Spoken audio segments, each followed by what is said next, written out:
ठीक है। कागज के टुकड़े में क्या है? मेरा चेहरा ध्यान नहीं रहा। आ गया जी, आ गया, सरे आ गया, कोई भी नहीं पता। आपने मुझे वो देना है सर जी, मेरा नंबर है ना आपके पास? जी मैं भेज दूंगा। तो यूट्यूब चैनल पीटीए का ये बनाया हुआ है। आपने बनाया? हाँ बनाया हुआ है, इस्लामाबाद न्यूज़ को नाम से। अच्छा, इस्लामाबाद न्यूज़ उर्दू के नाम से। कितने हो गए? बहुत है माशाल्लाह, 1000 से अबाव है। ये जी नादिया खटक साहब है, हमारी शेरनी टाइगर है। और अभी अभी हम समाअत करके खान साहब के केस की अपीलों की आ रहे हैं। कल के लिए एडजर्न हो गया है, तो इंशाल्लाह ताला पूरी टीम जो है हमारी कल फिर इसी तरह आके अपने खान साहब के केस को परसू करेगी। ये सलमान सफदर साहब हैं हमारे जो लीड कर रहे हैं, अली जफ़र साहब हैं,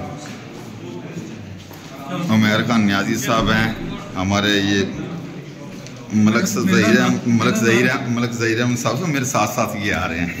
ये देखो, ये पीछे अदनान खान भी है, सारी की सारी हमारी टीम है, साथ साथ हम चल रहे हैं इंशाल्लाह।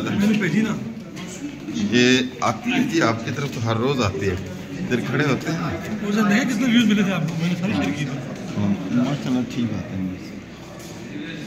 इधर खड़े